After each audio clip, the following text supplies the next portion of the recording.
10 तारखेला सन्माननीय समाज कल्याण मंत्री शिरसाट साहेब यांच्या दालनामध्ये बैठक झाली। आमचे कार्यसम्राट खासदार डॉक्टर श्रीकांत शिंदे त्या ठिकाणी उपस्थित होते। आमचे आनंदजी आंबेडकर साहेब हेही त्या ठिकाणी उपस्थित होते। श्यामदादा गायकवाड त्या ठिकाणी उपस्थित होते। वंचितचे जिल्हा अध्यक्ष सोनू पवार या ठिकाणी होते।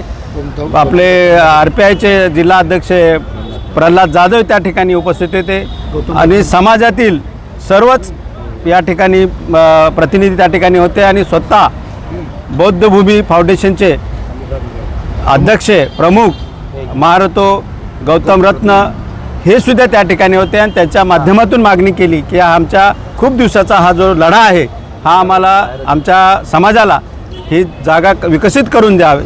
त्यात खासदार साहेबांनी त्या ठिकाणी सांगितलं की ही जी जागा आहे ही जागा बौद्ध फाउंडेशन आणि प्राधिकरण यांच्या नावावर केली जाईल आणि त्यामध्ये बौद्ध फाउंडेशनचे भंतीजी आणि समाजातील जे कार्य करणारे चळवळीतले जे काही नेते आहेत, जे समाजासाठी अनेक आंदोलने केलेले आहेत, असं जे प्रतिनिधित्व करणारे साहित्यिक असतील, मोठे नेते असतील समाजाचे, त्या प्राधिकरणावरती 10 ते 9 लोक ठेवतील आणि जिल्हाधिकारी, समाज कल्याण सेक्रेटरी आणि कल्याणचे आयुक्त अशी एक प्राधिकरणाची कमिटी असेल आणि त्या माध्यमातून एक आराखडा तयार केला जाईल आणि तो आराखडा येत्या 3 महिन्याच्या आत समाज कल्याण मंत्री शिरसाट साहेबांनी सांगितलेले आणि त्या आराखड्यामध्ये बौद्ध समाजाला म्हणजे आमच्या समाजाला त्या ठिकाणी मुलांना शाळा, कॉलेज, हॉस्पिटल, त्या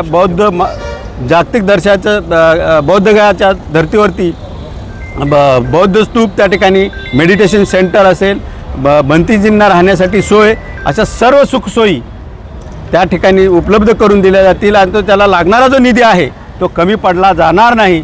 तो त्याच्यातला अर्धा निधी ते 50% निधी लवकरच या 3-4 दिवसामध्ये ते उपलब्ध करून देणार आहे। त्याचं परिपत्रक ही सुद्धा 50 कोटीचं परिपत्रक पण आणि इतिवृत्त मीटिंगचं या ठिकाणी त्यांनी दिलेलं आहे। मी आमचे खासदार डॉक्टर श्रीकांत शिंदे यांनी समाजासाठी मी सर्व महाराष्ट्रातील माझ्या बौद्ध समाजातील आंबेडकरी चळवळीतील सर्व समाजांना मी सांगू इच्छितो की एक चांगला निर्णय, समाजाला न्याय मिळालेला निर्णय, 30 एकर जमीन मला वाटतं भारतामध्ये किंवा महाराष्ट्रामध्ये कुठेही असं झालेलं नाही। अशी एवढी मोठी जमीन, एवढी 30 एकर जमीन जागा आज प्राधिकरणाच्या माध्यमातून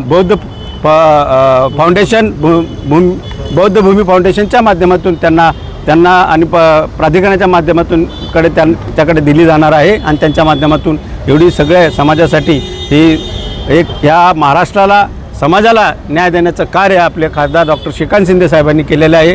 मीडियामध्ये समाजामध्ये काही लोक तुमच्या फेसबुकवरती काही चुकीचे मेसेज पसरवून, स्वार्थी मेसेज पसरवून समाजामध्ये तेढ निर्माण करण्याचं कार्य करते। तर मी महाराष्ट्रातील सर्व माझे फुले आंबेडकरी चळवळीतले सर्व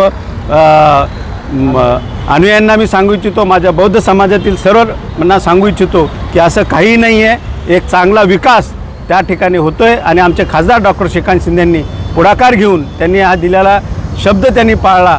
आम्ही आमच्या समाजाच्या वतीने, माझ्या मतदारसंघाच्या वतीने मी त्यांचं खूप खूप खूप आभार मानतो आणि बौद्ध समाज हा त्यांचा ऋणी राहील असं कार्य पूर्ण महाराष्ट्रामध्ये, पूर्ण भारतामध्ये आपण करून देत आहे, त्याबद्दल त्यांचं मी खूप खूप आभार मानतो।